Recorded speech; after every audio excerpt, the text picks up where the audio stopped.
12 સ્કંદ છે, 318 અધ્યાય છે અને 18,000 શ્લોક છે. ભાગવતમાં અને દેવ ભાગવતમાં સ્કંદ સરખા, શ્લોક સરખા. પેલામાં 335 અધ્યાય, આમાં 318 અધ્યાય. પેલા સ્કંદના 20 અધ્યાય, બીજા સ્કંદના 12 અધ્યાય, ત્રીજા સ્કંદના 30 અધ્યાય, ચોથા સ્કંદમાં 25 અધ્યાય, પાંચમા સ્કંદમાં 35 અધ્યાય, છઠ્ઠા સ્કંદમાં 31 અધ્યાય, સાતમા સ્કંદમાં 40 અધ્યાય, આઠમા સ્કંદમાં 24 અધ્યાય, નવમા સ્કંદમાં 50 અધ્યાય, 10મા સ્કંદની અંદર 13 અધ્યાય, 11મા સ્કંદમાં 24 અધ્યાય અને 12મા સ્કંદમાં 14 અધ્યાય. ફલશ્રુતિ આવું 318 અધ્યાયનું આ દિવ્ય ગ્રંથ. સર્ગશ્ચ પ્રતિસર્ગશ્ચ વંશો મન્વંતરાણિ ચ વંશાનુચરિતં ચૈવ પુરાણં પંચલક્ષણમ. આપણે ત્યાં શાસ્ત્રોમાં પુરાણ અને મહાપુરાણ આવી બે વ્યાખ્યાઓ, બે શબ્દનો પ્રયોજન થાય છે. જો પુરાણ હોય તો 5 લક્ષણો હોય અને મહાપુરાણ હોય તો 10 લક્ષણો હોય. તો અહીંયા સર્ગશ્ચ પ્રતિસર્ગશ્ચ વંશો મન્વંતરાણિ ચ વંશાનુચરિતમ ચૈવ પુરાણમ પંચલક્ષણમ. સર્ગ એટલે ઉત્પત્તિ, પ્રતિસર્ગ વંશનું વર્ણન, મન્વંતર અને વંશાનુચરિત, આ 5 લક્ષણો છે. સર્ગ કોને કહેવાય? મહાકાલી, મહાલક્ષ્મી અને મહાસરસ્વતી, આ ત્રણેય શક્તિએ આ સૃષ્ટિના ઉત્પન્ન માટે થઈ, સૃષ્ટિના સર્જન માટે થઈ અને જે શરીર ધારણ કર્યું એને સર્ગ લીલા. સ્વયં માએ પોતે આ શરીરને ધારણ કર્યા છે, એ સર્ગ થયું. જગતના સર્જન પછી પાલન અને સંહાર માટે બ્રહ્મા, વિષ્ણુ અને મહેશ આ ત્રણેયની ઉત્પત્તિ કરી, એને પ્રતિસર્ગ. એકમાંથી જે બીજું સર્જન થયું, સર્ગ પ્રતિસર્ગ. મહાકાલી, મહાલક્ષ્મી અને મહાસરસ્વતી આ સર્ગ પોતે, એને પોતાનામાંથી જે ઉત્પન્ન કર્યું એ પ્રતિસર્ગ. બ્રહ્મા, વિષ્ણુ અને મહેશ મા જગદંબામાંથી ઉત્પન્ન થયા છે, તો પ્રતિસર્ગ. ચંદ્રવંશની અને સૂર્યવંશના રાજાઓની જે કથાઓ, હિરણ્યકશિપુ આદિ દૈત્યોની જે વંશનું કથનક બતાવ્યું એને વંશ કહેવાય. સ્વયંભૂ મનુના જે 14 મન્વંતરોની કથા બતાવી એને મન્વંતર બતાવ્યું અને મનુઓના વંશનું જે વર્ણન બતાવ્યું એને વંશાનું ચરિત. આ 5 લક્ષણો, સર્ગ, પ્રતિસર્ગ, મન્વંતર, વંશ અને વંશચરિત, આ 5 લક્ષણોથી આ દેવ ભાગવત ભરાયું છે. સુતજીએ આ વાત કરી તો સોનો કોઈ પ્રશ્ન કર્યો કે બાપજી તમે દેવ ભાગવતની વાત કરો છો, પુરાણની વાત કરી, પણ એ તો કયો પુરાણ કેટલા? કેટલા પુરાણ છે અને ક્યાં ક્યાં પુરાણ છે? કેટલા લોકોને ખબર છે કેટલા પુરાણ છે? ખબર છે કોઈને? 20 પુરાણ છે. કેટલા કેટલા પુરાણ છે? હાલો, કેટલા છે? બરાબર, આજ ઉપાધિ છે. અને તમારી ચિંતા છે એના કરતા મને આજે એવું લાગે છે કે અમે જે કહીએ એમાં તમે આટલો ભરોસો રાખીને સ્વીકારી લો છો, તો અમારે જેટલું સત્ય હોય એટલું જ અહીંયાથી બોલવું જોઈએ, અમારે ઘરનું ન નાખવું જોઈએ અહીંયાથી. આ જવાબદારી અમારી થઈ જાય છે, ये जिम्मेदारी हमारी है. आप जो सहजता से स्वीकार लेते हो ना,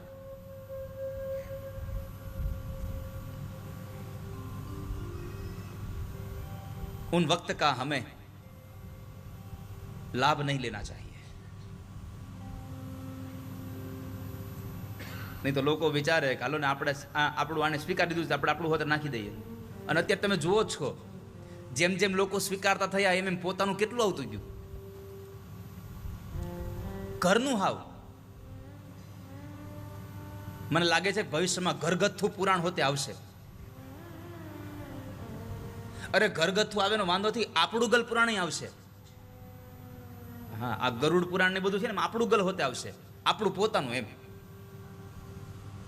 મારી પ્રાર્થના છે કે તમારી લોકો વાત માનતા હોય તો શાસ્ત્રની સંમત વાતો કરી અને લોકોને તમે સહજતાથી એને સ્વીકારવા વાળા બનાવજો. તમારી વાત માની લે છે એટલે તમે કહ્યું એ જ સાચું છે, આવું ન ઊભું કરશો ક્યારેય. આ વક્તાઓને મારી પ્રાર્થના છે, જેને જેને લોકોએ સ્વીકાર્યા છે એ ખાસ તકેદારી રાખે. નહીં તો કેટલું અહીંયાથી પોતાનું ઘરનું. આમ તો મને કહેતા ગમે છે કે આ ભાગવત માટે લખ્યું છે પિબત ભાગવતમ રસમાલયમ. ભાગવત રસ છે, પણ અત્યારે એટલો કઠણ શીરો બનાવ્યો અમે, અમુકથી ચાવી જ ન થગાતો. શું કામ? એને બધાને એક જ વસ્તુ હોય કે મારો શીરો હારો બને એટલે બધા ડ્રાયફ્રૂટ નાખતા જ ગયા. નહીં તો આપણે તમે વડીલો છો બધા, તમને ખબર છે બહેનોને કે કોઈને શિયાળામાં શરદી થાય એટલે ઓલી રાબ પીવડાવે, ખબર છે? એને ચાવવી ન પડે, એ આમ મોઢા મૂકો તે ઉતરી જ જાય સીધી, આવી નરમ હોય. પણ પછી એમાં ઈ રાબની અંદર સરસ મજાના ડ્રાયફ્રૂટ નાખ્યા એટલે હવે એને ચાવી પડે છે. એમ આ કથા છે ને, આ પુરાણ બધા એકદમ પ્રવાહ જેવા હતા, પણ અમે બધા અમારા ઘરનું થોડું થોડું નાખતા ગયા ને એમાં બધો કઠણ થઈ ગયો શીરો. મારી વસ્તુ, મારી આઈટમ હારી બને એટલા માટે ઘરનું નાખતા ગયા. 18 પુરાણ છે. કેટલા છે? હા, મેં એકવાર કહ્યું કે ગીતાજીની રચના ક્યાં થઈ હતી? ધંધુકા પાસે ભીમનાથમાં. તો લોકો કીધું હા ત્યાં થઈ, એમ સાંભળ્યું છે. અરે હું સાંભળ્યું છે? મહાભારતમાં થઈ ગીતાજીની ઉત્પત્તિ.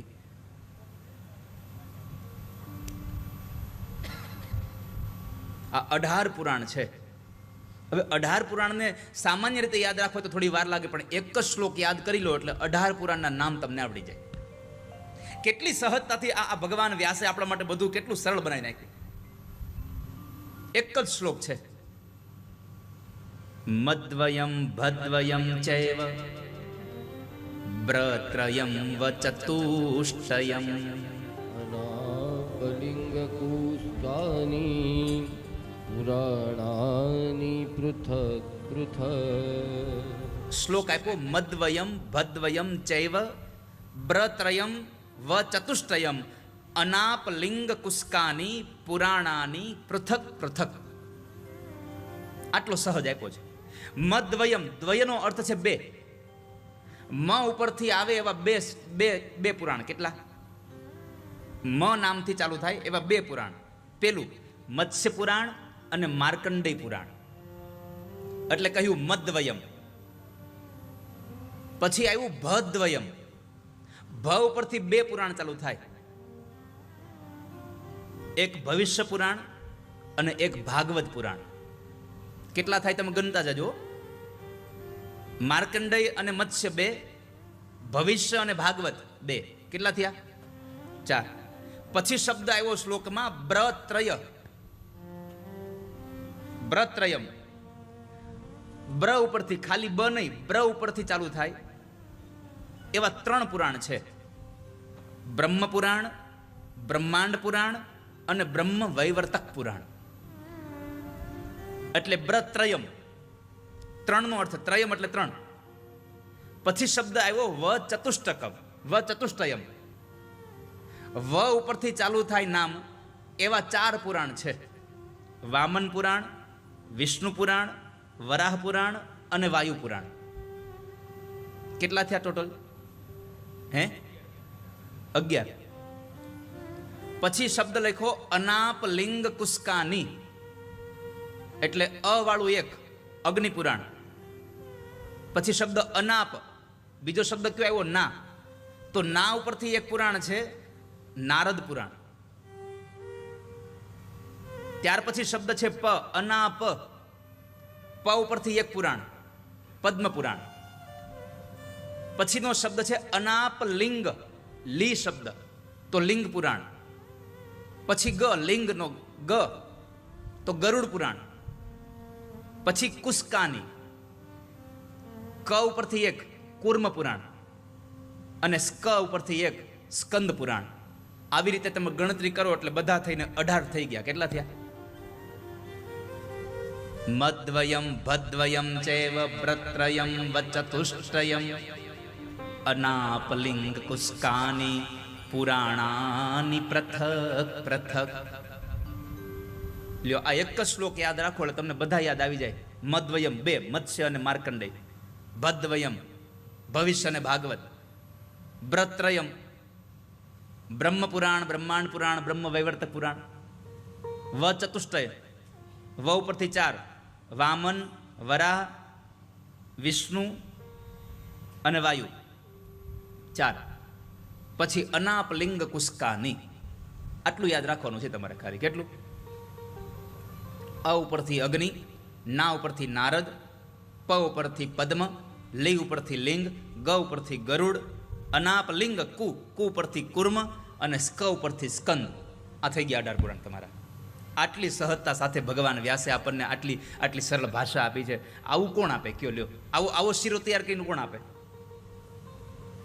અને છતાંય આપણે એમાં આગળ ક્યારેય ગયા નથી હોતા. દરેક યુગમાં એક એક વ્યાસ થાય છે અને દરેક યુગમાં અનેક એવા પુરાણોની રચના થઈ રહી છે. આ કથા, હે શૌનકો, જ્યારે ભગવાન વ્યાસ એના દીકરા અયોનિજ સુખદેવજી મહારાજને સંભળાવતા હતા ત્યારે મેં આ એના મોઢેથી કથા સાંભળી છે.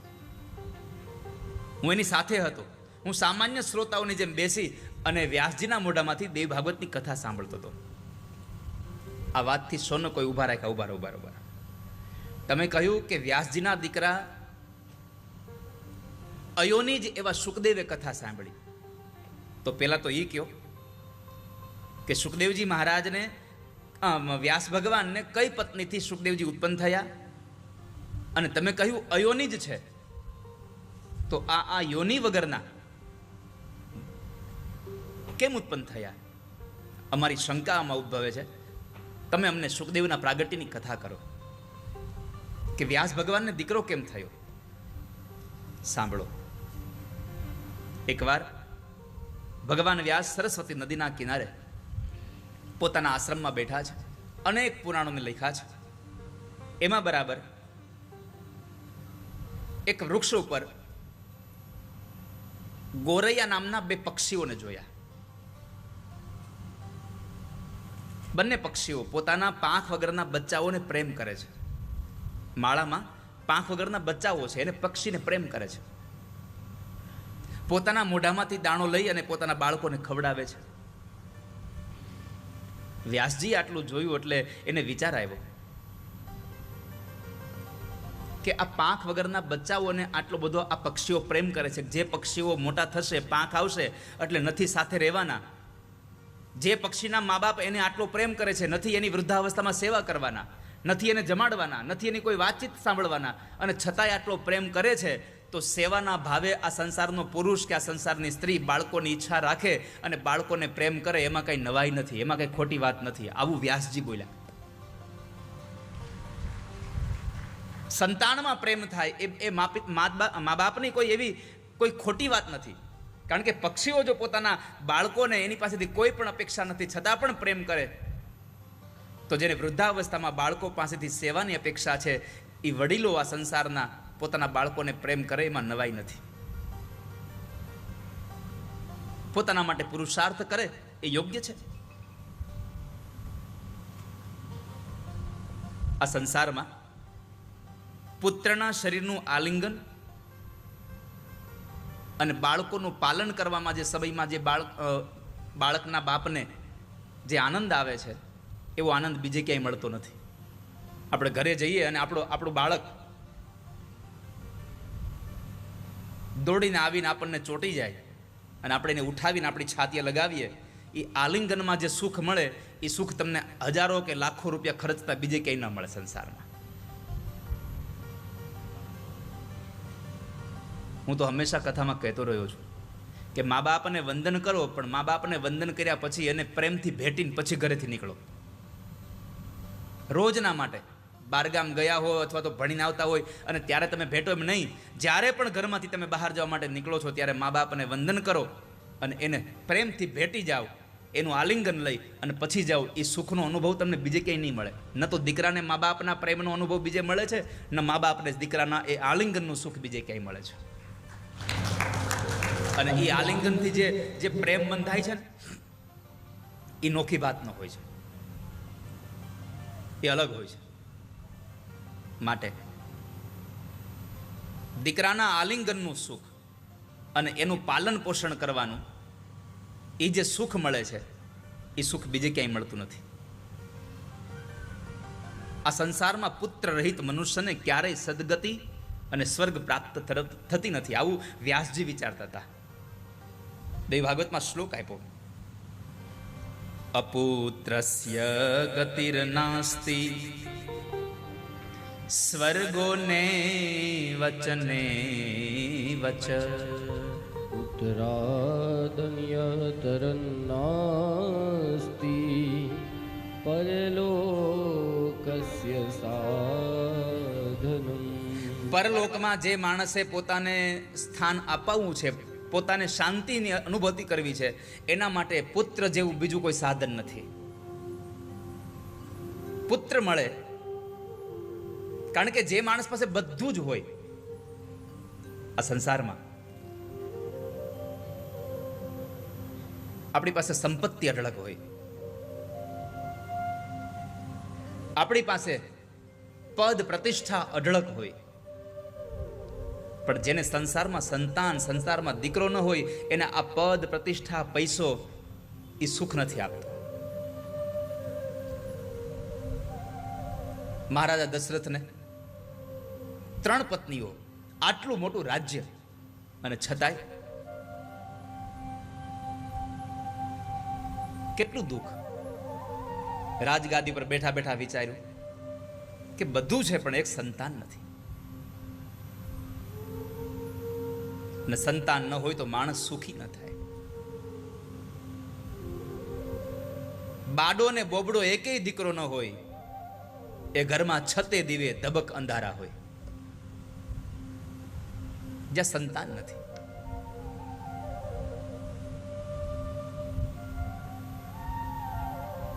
એટલે તો બધા બહેનો તમે જુઓ, જ્યારે આપણી ઘરે રાંદલ માતાજીના લોટા તેડ્યા હોય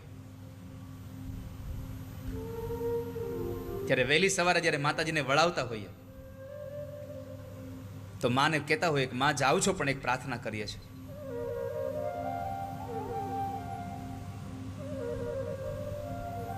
એક પગલાનો પાડનાર દઈ જાજો હો.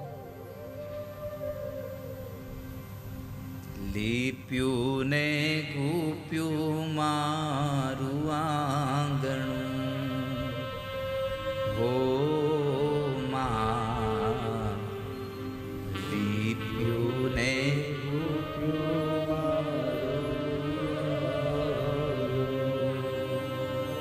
માં, અમારું આંગણું લીપીને અમે તૈયાર કર્યું છે, પણ એમાં કોઈ પગલીનો પાડનાર નથી ને. તો હે માં, અમે તને પ્રાર્થના કરીએ છીએ કે બાળક દેજે. ધોયો ને દફોયો મારો સાડલો રે માં, ધોયો ને દફોયો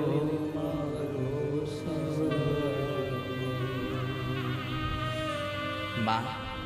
મેં આ હાડલો તો ધોઈને પહેર્યો છે પણ કોઈ ખોળાનો ખૂંદાર નથી મળતો. આ સંસારમાં બધું જ સુખ હોય પણ સંતાન ન હોય તો દુનિયાના મેણા બહુ વાગે.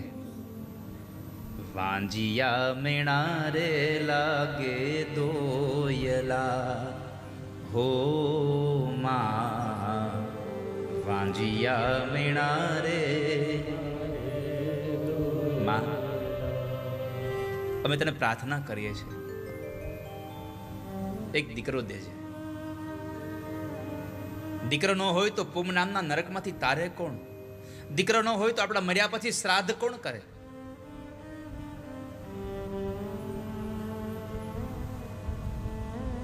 પુત્ર હોય તો સંતાન પ્રાપ્તિ થાય, તો આપણને ક્યારેક આપણા મર્યા પછી શ્રાદ્ધ કરશે? જે ઘરમાં સારો દીકરો હોય ને એ ઘર ભાગ્યશાળી છે જ્યાં સંતાન સારું હોય.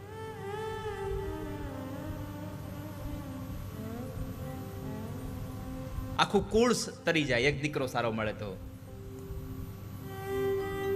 એકેન હિ સુવૃક્ષેણ પુષ્પિતેન સુગંધિના.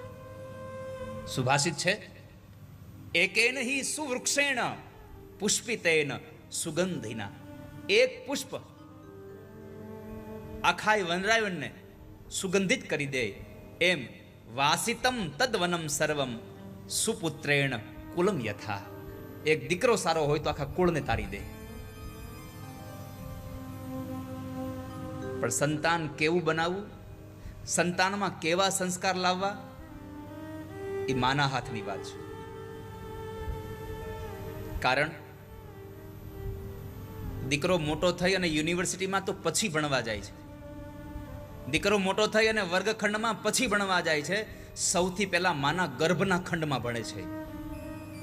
માટે સંતાન સારું જોતું હોય તો જ્યારે ઉદરમાં બાળક હોય ત્યારે સારા વિચારો કરવા, સારી વસ્તુઓને જોવી. કારણ કે સંતાનો છે ને એ મા બાપનો અરીસો છે. મા બાપને જોવા છે, મા બાપની વૃત્તિ કેવી છે, સંતાનોનું કાર્યક્રમ જોઈ લો એટલે ખબર પડી જાય કે આના મા બાપમાં કેટલું હશે.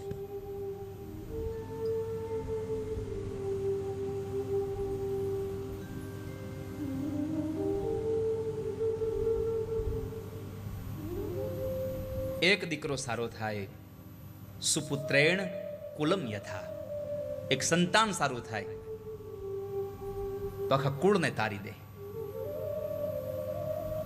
વ્યાસજીના મનમાં ખેદ થયો કે મેં આટલા પુરાણો બધું લખ્યું, પણ જો મારે સંતાન નહીં હોય તો મને મોક્ષ કેમ મળશે?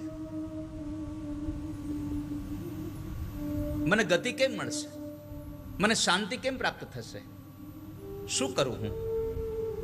અને એ વાતને લઈને વ્યાસજી મેરુ પર્વત ઉપર પુત્રની પ્રાપ્તિ માટે થઈ અને તપશ્ચર્યા કરવા માટે ગયા છે. જ્યારે તપશ્ચર્યા માટે જાય છે, પર્વત ઉપર જઈને વિચાર કર્યો, હું કોની ઉપાસના કરું, હું કોને યાદ કરું? અને તમારો ભાવ સાત્વિક હોય,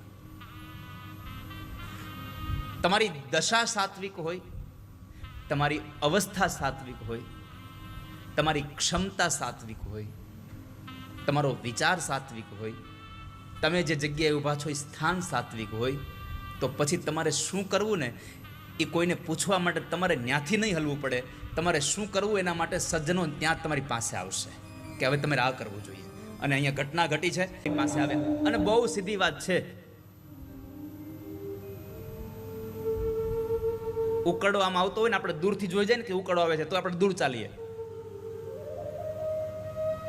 અને સારા પુષ્પવાળું ફૂલ, એક સારા પુષ્પવાળું એક વૃક્ષ આવતું હોય અને આપણે ચાલતા હોઈએ તો આપણે નજીક ચાલીએ, ભાઈ થોડી સુગંધ આવશે.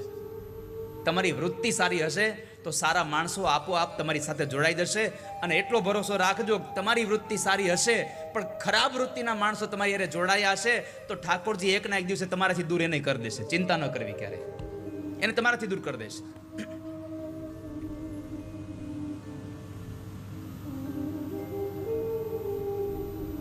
જીવન સુવાસિત બને, તમારી નિષ્ઠા સાચી હોવી જોઈએ. બેસતા વર્ષના દિવસે જે અન્નકૂટ ભગવાનને ધરીએ ને, એ સાંજે અન્નકૂટ જ્યારે વિસર્જન થાય, ઉત્થાપન થાય એટલે એના બોક્સ બનાવી અને ગરીબ જે ઝૂંપડાઓમાં લોકો રહે છે ને એના ઘરે પહોંચાડી દઈએ છીએ. બેસતા વર્ષે એ ગરીબ લોકોને મીઠાઈ આપીએ છીએ. એટલા માટે લોકો સેવા કરે છે.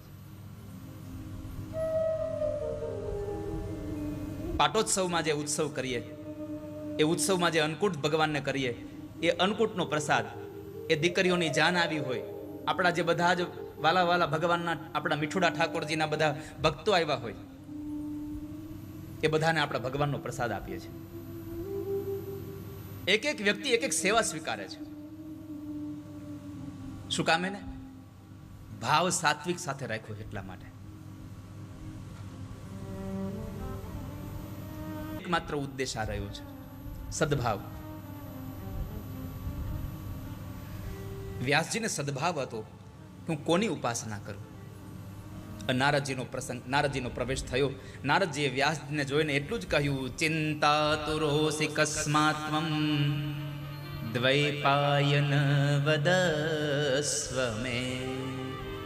શું કામ ચિંતા કરો છો? ભાગવતમાં ભક્તિ ચિંતા કરતી હતી, નારદ આવ્યા હતા. અહીંયા વ્યાસજી ચિંતા કરે છે, નારદજીનો પ્રવેશ થયો છે. તરત આવીને ઉભા રહ્યા.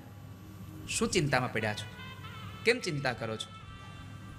વ્યાસજીએ પોતાનું વૃત્તાંત બતાવ્યું કે આટલા ગ્રંથો બધું લખ્યું, પણ નારદજી એક બાળક નથી, એક પુત્ર નથી, અને પુત્ર વગરનો હું કોની, મને સુખ ક્યાંથી પ્રાપ્ત થાય? મારે પુત્રની જરૂરિયાત, મારે પુત્ર જોઈએ છે, મારે પુત્રની અભિલાષા છે. મને પુત્રની પ્રાપ્તિ કરાવે એવું કોની ઉપાસના કરું, હું કોની આરાધના કરું? નારદજી કહ્યું, સાંભળો વ્યાસજી, મને એ નથી ખબર તમારે કોની ઉપાસના કરવી, પણ હું તમને મેં જે સાંભળ્યું છે એ તમને કહું છું. એકવાર મારા પિતા બ્રહ્મા પાસેથી મેં સાંભળેલું, મારા પિતા બ્રહ્માએ જ્યારે ભગવાન નારાયણની ઉપાસના માટે ગયા, તો ભગવાન નારાયણ, વિષ્ણુ પોતે કોકની ઉપાસના કરતા હતા. ભગવાન નારાયણ ઉપાસના કરતા હતા. એટલે બ્રહ્માએ પૂછ્યું કે પ્રભુ, તમે તો સર્જન કર્યું છે, તમારાથી મોટું આ સંસારમાં કોઈ નથી, તો તમે કોની ઉપાસના કરો છો? તમે કોનું ધ્યાન કરો છો? તમારાથી મોટું કોણ છે? ભગવાન નારાયણે જવાબ આપ્યો, બ્રહ્મા, તમારામાં, મારામાં અને શંકરમાં જે શક્તિ છે ને, એની ઉપાસના કરું છું. તમારામાં રાજસી શક્તિ છે, મારામાં સાત્વિક શક્તિ છે, અને શંકરમાં તામસી શક્તિ છે. આ ત્રણેય શક્તિઓને જે પરાકાષ્ઠા એટલે અંબા છે, જે દુર્ગા છે, એની ઉપાસના કરું છું. કારણ જો તમારામાં રાજસ શક્તિ ન આવે તો તમે સર્જન ન કરી શકો, મારામાં સાત્વિક શક્તિ ન આવે તો હું પાલન ન કરી શકું, અને ભગવાન શંકરમાં તામસ શક્તિ ન આવે તો એ સંહાર ન કરી શકે. આનો એક અર્થ એ થયો, તમે કોઈ પણ વસ્તુનું સર્જન કરો છો ને ત્યારે સમજવું તમારામાં રાજસી શક્તિ આવી છે. કોઈ પણ વસ્તુનું તમે નિર્માણ કરો, નિર્માણ માટે રાજસ તત્વની જરૂર છે. તમે ક્યારેય પણ કોઈનો નિર્વાહ કરો, પાલન પોષણ કરો, ત્યારે સમજવું મારામાં હવે સાત્વિક વૃત્તિ આવી છે. અને તમે ક્યારેય કોઈનું ખરાબ કરવાના અથવા તો કોઈને મારવાની વૃત્તિ તમારામાં આવે, એટલે કે તામસ વૃત્તિ આવે, ત્યારે તમે કોઈનું કંઈક બગાડી શકો. એમને કોઈનું બગાડી ન શકો તમે. બ્રહ્મા, વિષ્ણુ, મહેશમાં આપણામાં જે શક્તિ છે એ શક્તિની ઉપાસના કરું છું. હું સ્વતંત્ર નથી, હું પરતંત્ર છું. હું મારે આધીન નથી, હું બીજાને આધીન છું. અને જો હું મારે પોતાને આધીન હોય તો હે બ્રહ્મા, કોણ એવો માણસ હશે આ સંસારમાં કે જે પોતાને આધીન હોય, પોતાની જ બધી વસ્તુઓ ચાલતી હોય, તો પોતાનાથી નીચ યોનિમાં જન્મ લે? જો મને પોતાને આધીન હોઉં તો હું માછલીના રૂપમાં મત્સ્ય અવતાર શું કામ લઈને આવું? હું કુર્મ અવતાર શું કામ લઈને આવું? લક્ષ્મીજીના હાથના ચરણની સેવા છોડી અને હું હૈગ્રીવ હું કામ થાઉં? હું ઘોડાના મોઢાવાળો શું કામ બનું? હું શું કામ એને લક્ષ્મીની સેવા છોડું? વિહાય લક્ષ્મ્યા સહસં વિહારમ કોયાતિ મત્સ્યા દિશુ હીન યોનિષુ. શય્યામ ચ મુક્ત્વા ગરુડાસનસ્થઃ કરોમિ યુદ્ધં વિપુલં સ્વતંત્ર. કોણ એવો માણસ હશે બ્રહ્મા કે લક્ષ્મીના સાથને, સુખને છોડી અને દાયકાઓ સુધી મત્સ્યાદી નીચ યોનિમાં જન્મ લે? જો હું સ્વતંત્ર હોત તો હું ગરુડની સવારી કરું શું કામે? સુખદાયી આસન છોડી અને ગરુડ પર શું કામ બેસવા જાઓ જો હું સ્વતંત્ર હોઉં તો? અને ભગવાને ભાગવતમાં પણ લખ્યું છે, અહમ ભક્ત પરાધીન. હું આધીન છું, હું પરતંત્ર છું, હું સ્વતંત્ર નથી. પરમાત્મા બીજાને આધીન છે.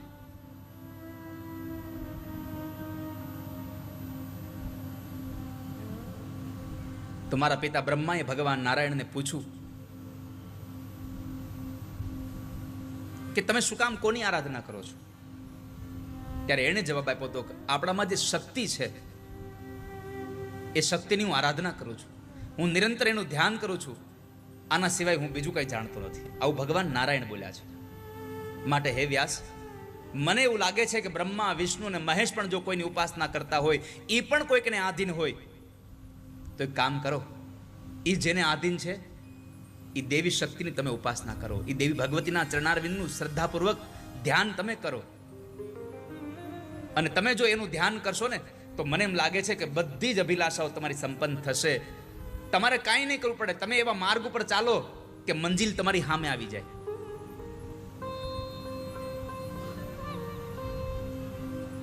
માટે હું પ્રાર્થના કરું તમને, તમે દેવીની ઉપાસના કરો, શ્રદ્ધાથી ઉપાસના કરજો. અને શ્રદ્ધાથી ઉપાસના કરશો ને તો ભરોસા સાથે કહું છું કે શ્રદ્ધા તમારી મંજિલને તમારી પાસે લઈ આવશે. ગની દહીંવાલાનો એક શેર છે કે શ્રદ્ધા જ મારી મંજિલ પર લઈ ગઈ મને, શ્રદ્ધા જ મારી મંજિલ પર લઈ ગઈ મને, રસ્તો ભૂલી ગયો તો દિશાઓ ફરી ગઈ. શ્રદ્ધાથી એક માણસ એક માર્ગ ઉપર ચાલ્યો જાય છે, અને એ માર્ગમાં ચાલતા શ્રદ્ધા સહિત ચાલતો રહ્યો, પણ રસ્તો ભૂલી ગયો, તો સાહેબ તમારી શ્રદ્ધામાં એટલી તાકાત છે, એ દિશાઓને બદલી નાખે છે. દિશાઓ તો નહીં કહેવું ગમે છે, શ્રદ્ધા રાખીને ભગવાનને ભજો, તમારી દશા ફેરવી નાખશે આખી. દિશા તો બહુ નાની વાત છે, એના માટે તમારી દશા બદલી દેશે આખી.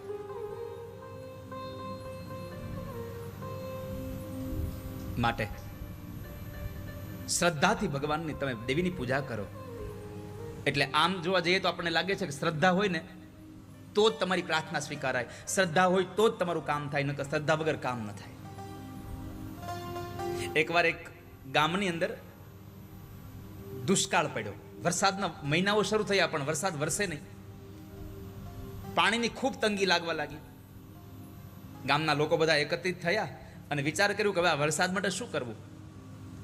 એટલે એક વડીલે કીધું એક કામ કરીએ, સામે ટેકરી ઉપર જે આપણું મંદિર છે ને ત્યાં આપણે જઈએ અને ત્યાં જઈને આપણે ભગવાનની આરાધના કરીએ, પરમાત્માને પ્રાર્થના કરીએ એટલે વરસાદ આવે. તો બધા લોકોએ નક્કી કર્યું કે ચાલો આપણે જઈએ. બધા લોકોએ જવાનું નક્કી કર્યું. ગામ આખું નીકળે છે, યાદ પ્રાર્થના કરવા માટે જાય છે. આશ્ચર્ય સાથે એક વાત જોવા મળી. 12 થી 15 વર્ષની એક દીકરી પણ એ પ્રાર્થનામાં સાથે જતી હતી. કોઈના હાથમાં ફૂલ ચોખા હતા, કોઈના હાથમાં આસન હતું, કોઈના હાથમાં મંજીરાઓ હતા, કોઈના હાથમાં જાંજ હતા, કોઈના હાથમાં પખાવજ હતા, કોઈના હાથમાં પીવાના પાણીની બોટલો હતી. પણ આ 12 વર્ષની 15 વર્ષની દીકરીના હાથમાં છત્રી હતી.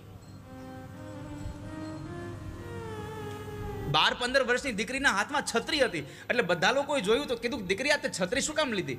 વરસાદ તો છે નહીં, આપણે વરસાદ માટે તો પ્રાર્થના કરવા જવી છે, આમાં તું ક્યાં પલળી જવાની છો? તે છત્રી આરે લીધી.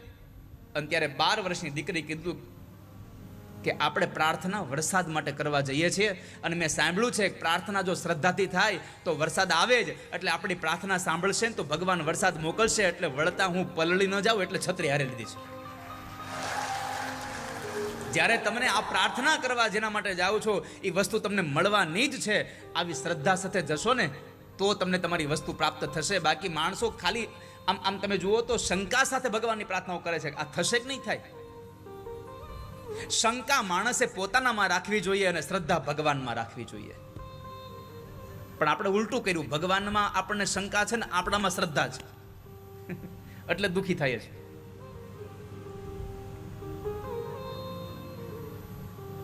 ભગવાનમાં ભરોસો રાખો, ભરોસો ઈશ્વરનો રાખીએ.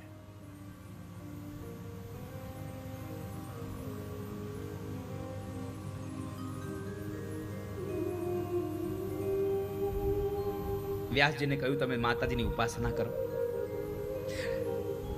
દેવી ભાગવત છે ને તમારે આખું સાંભળવું પડે. મારે તમને એટલા માટે કેવું છે, ભાગવત તમે ગમે ત્યાંથી સાંભળો તો તમને સમજાઈ જાય. તમારી ભાષામાં કહું,